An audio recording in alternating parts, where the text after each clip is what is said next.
Marco Bellinelli, or Josh Selby. Some of your preseason. Wasn't he like a 2-time Summer League MVP or something? I feel like Selby was awesome. Selby was awesome in the Summer League, so was Bellinelli. Yeah. Anthony Randolph had some monster Summer League games. Taking me back to the He's only 33 network days. He could be a rotation player. No one denies this. Anyway, that's the end of the Knicks minute. The trade's going to happen at some point before. That's what it seems like. Camp. They were taking a vacation, and they were like, "We're not doing it right now, but we'll come back." The Knicks were in Ibiza, and the Jazz were at like Sandals in Jamaica or something like that. Now they're all back and on their phones again. There you go. Andrew, when you hear that the Pacers envision Tyrese Haliburton as their next Reggie Miller, what do you think? Jesus. They think he's going to be a Ferengi in a Star Trek episode? Ooh, there you go. Wow. Took shots fired at Reggie. Yeah, I'm just. It's a very August sports reporters. Everyone's like, I don't know, man. It's not even that. It's just the NBA has this really weird vibe to it sometimes, where teams have the best intentions of doing something. And it's kind of like, what? Haliburton's going to be the next Reggie Miller. Get insanely hyped because of one really good playoff series in New York and then spend the rest of his career dining out on that? I don't know. Maybe.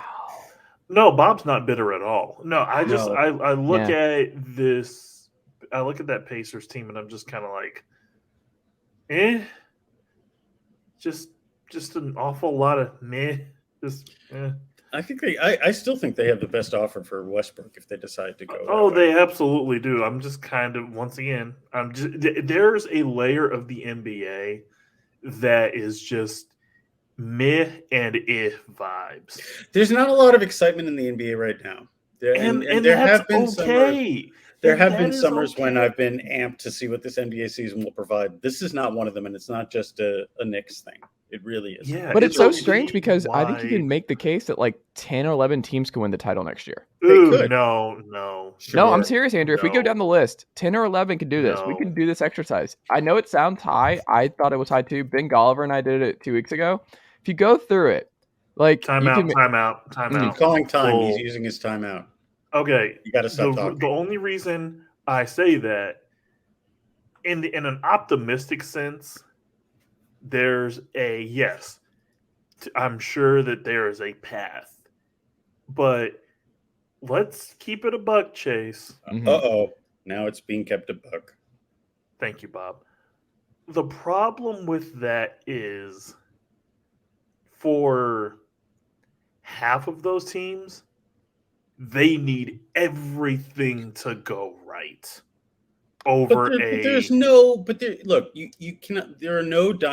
dynasty or imminent dynasty right now. No, nobody knows how the Warriors are going to deal with all the role players they lost. Like everybody's tired. Collapse. They all the teams are tired. Look in the East, and I don't want to redouble Golliver's work, but Boston, Milwaukee. Philly, if Brooklyn doesn't trade Miami, if Brooklyn doesn't trade Durant and Irving, then good luck with that list.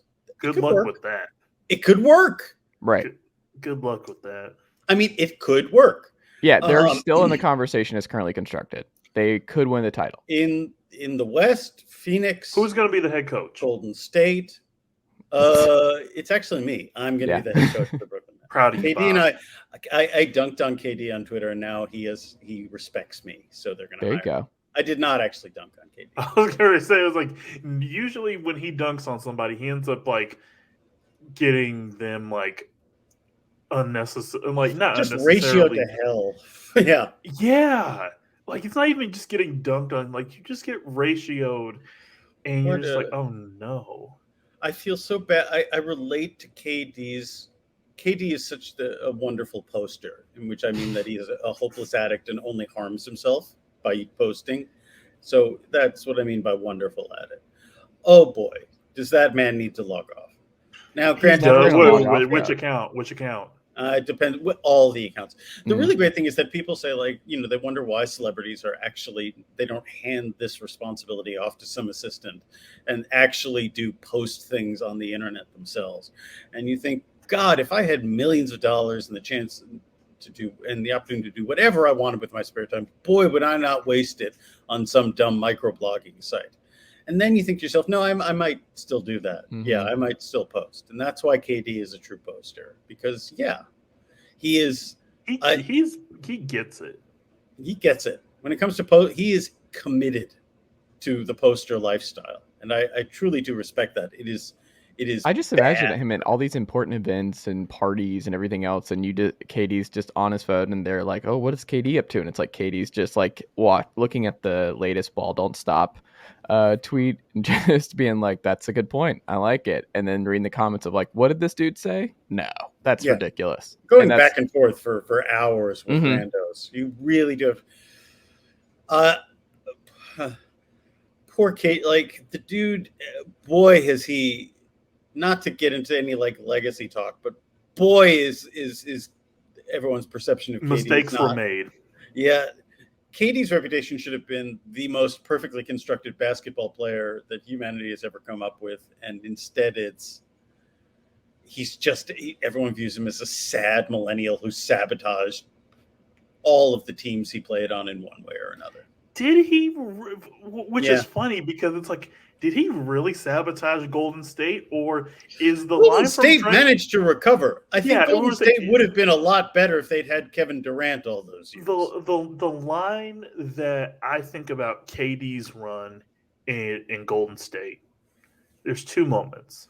There's I want to say it was the 2017 finals where he basically was just like in God mode. Yeah.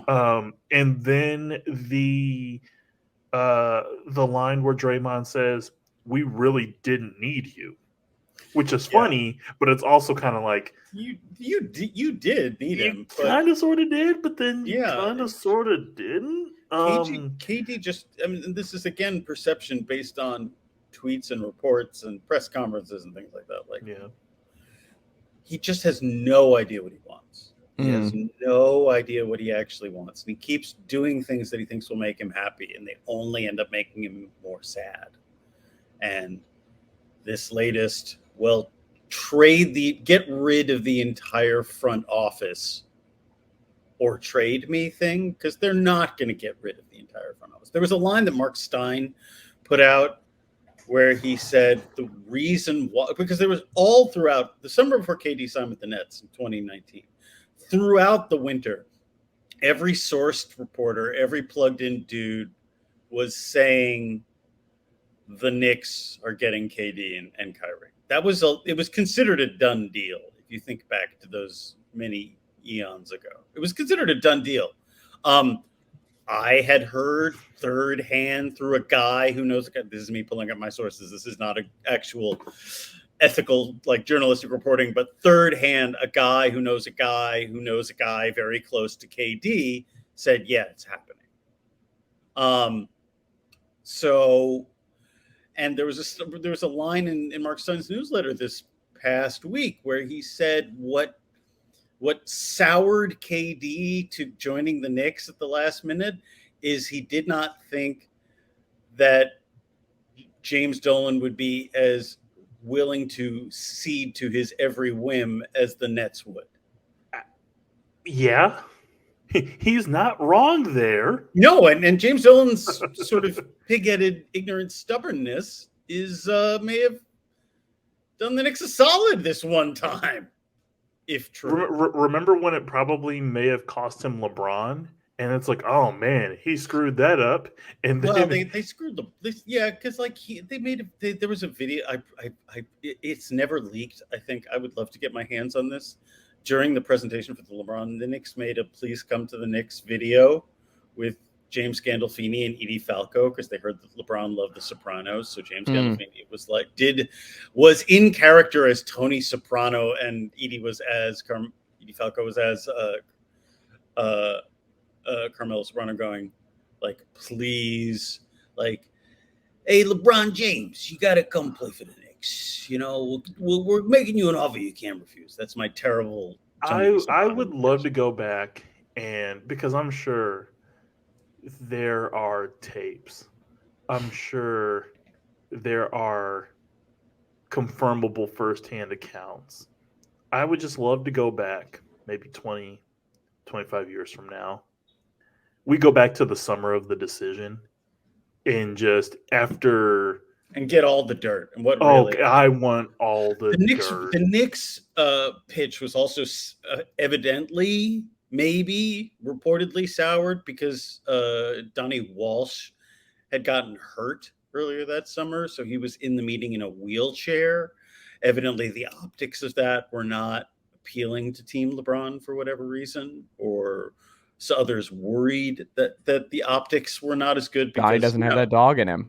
Donnie was getting on in years even in 2010, and him sort of rolling up like Ironside may have not helped matters much.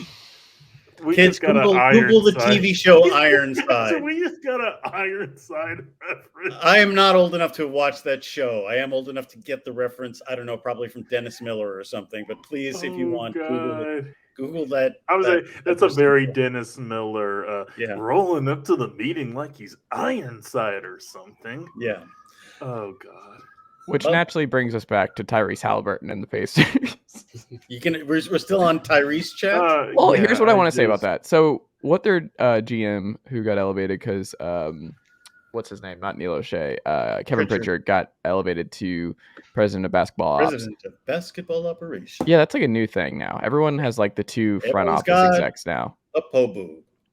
Yeah. Every team, he said, every sport has quote, "We're going to build our team around him.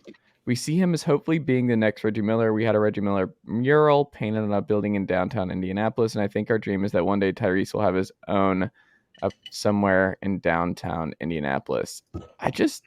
In Naptown. In today's NBA? Hell no. Like, I like Tyrese Haliburton. I'm still mad that the Knicks didn't draft him and took Obi Toppin, who I also find delightful, but I really wanted Tyrese. I like Obi Toppin, though. I do like Obi. I do like Obadiah Toppin Jr.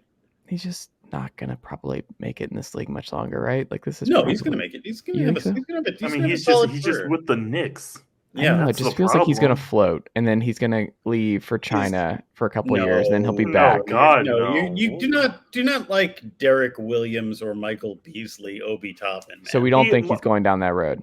No, Obi Toppin solid. He will have a solid 10-year career in the NBA. I was going to say, have you seen NBA free agency? Like that man will end up getting an enormous payday. Someone's going to put him in an up-tempo offense and play him at the 5. Defense be damned, and he will be like at Dayton. This sounds like Anthony Randolph to me. Anthony Randolph could play in the NBA right now. No one denies this. He's only 33. Obi Toppin would be fantastic in Memphis.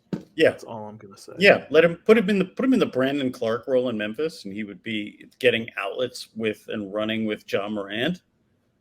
Memphis is the saddest team in basketball for me. If you could turn injuries off, Memphis would be fun. But Memphis is just Jaren Jackson's now out till December, and if you look through his games played at this point, it's a miss.